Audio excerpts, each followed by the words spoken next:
Selamat malam pemirsa, kembali lagi berjumpa dengan saya Pak To, a.k.a. Ristreto Pianto, balik ya. Oke, dalam acara Dunia Dalam Barista.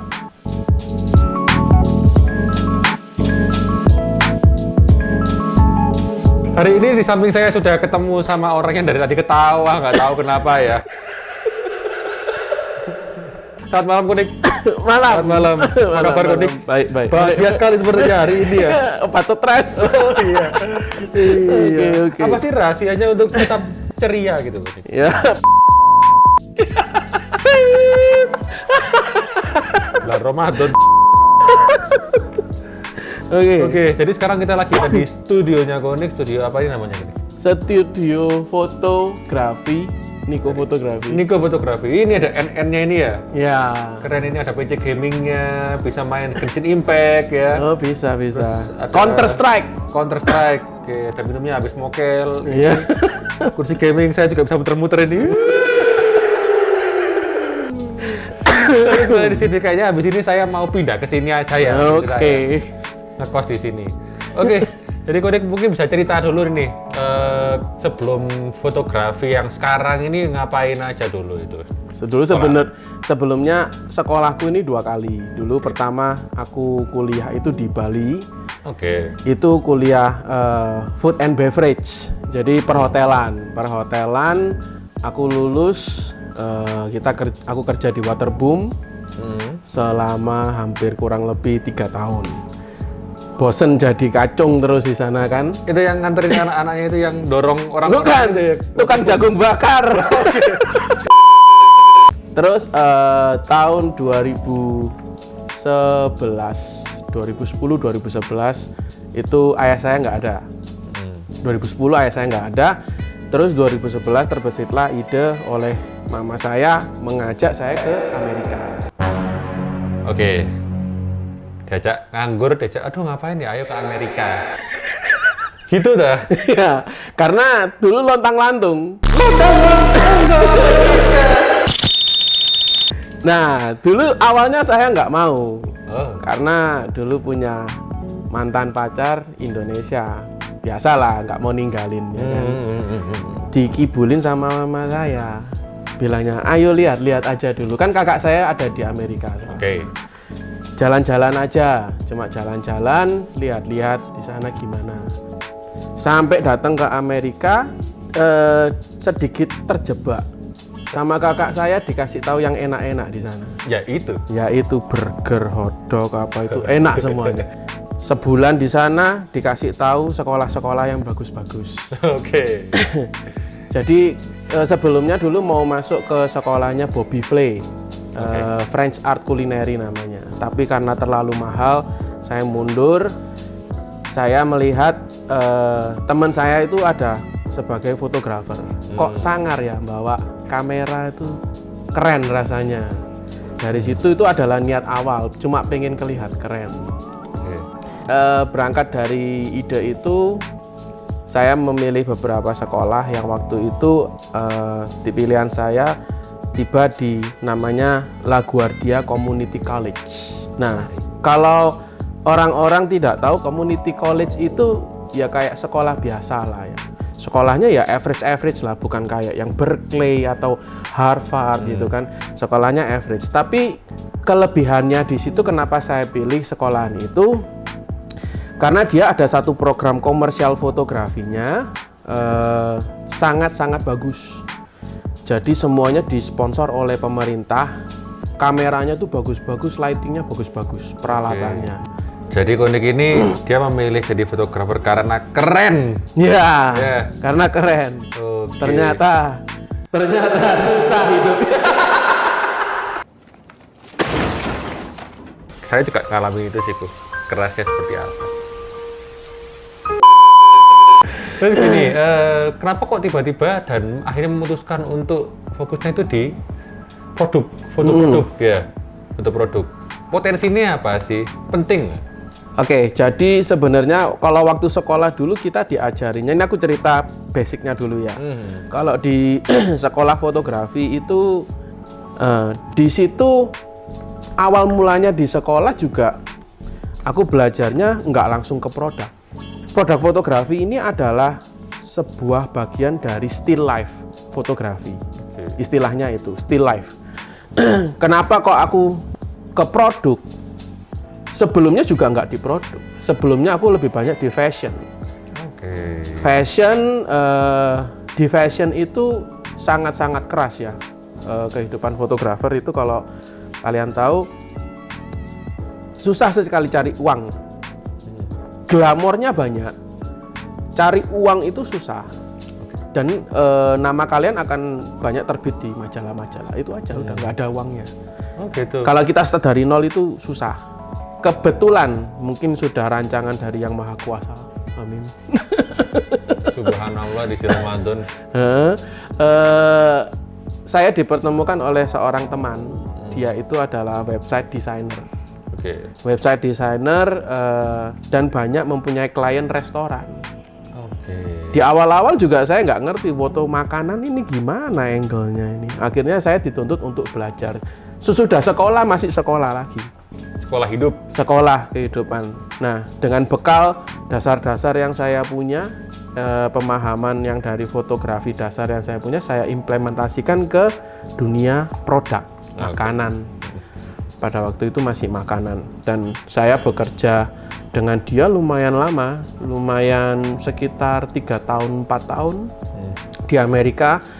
Kita menghandle banyak klien, banyak restoran Jepang, restoran Amerika, dan kita bekerja juga dengan food chain delivery system seperti Seamless, Eat24, Uber Eats, seperti itu. Jadi karena di Amerika itu kebutuhannya orang-orang kerja di kantoran semua, makanannya itu kalau bisa dikirim.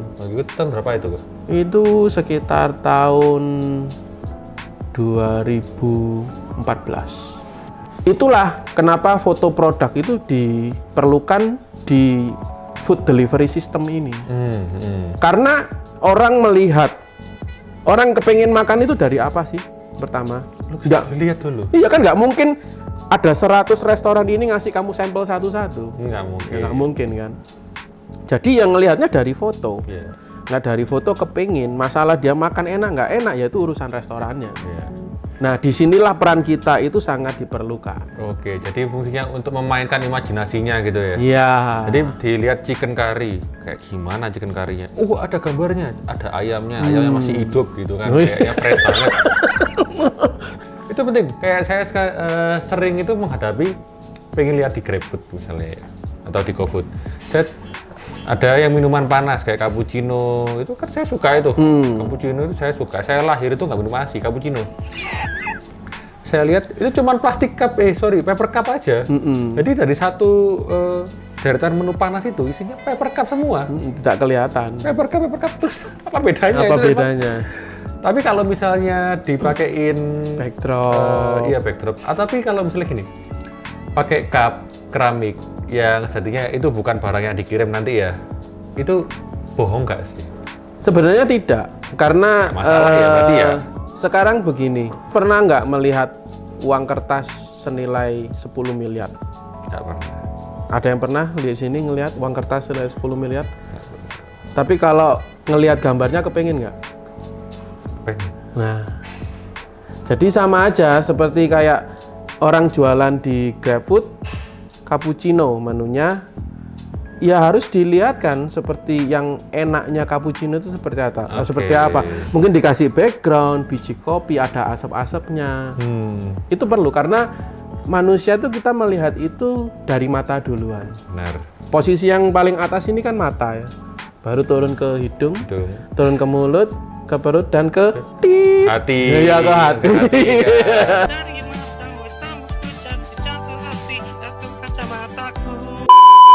Berarti yang perlu dicatat di sini adalah kalau mau naruh gambar di GrabFood atau GoFood atau ShopeeFood atau food yang lain, gunakan itu secantik mungkin. Ya, nggak usah semirip mungkin, nggak apa-apa, yang penting tapi yang tidak menyalahin SOP.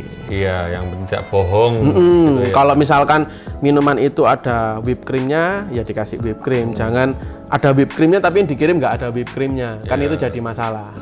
Kalau sekarang ini trennya orang-orang sukanya yang apa? Tergantung. Jadi sekarang itu Kalau menurut aku banyak juga yang bermain ke flat design. Oke, yang Seperti dari atas gitu. ya flat design tapi bermain untuk mix colornya.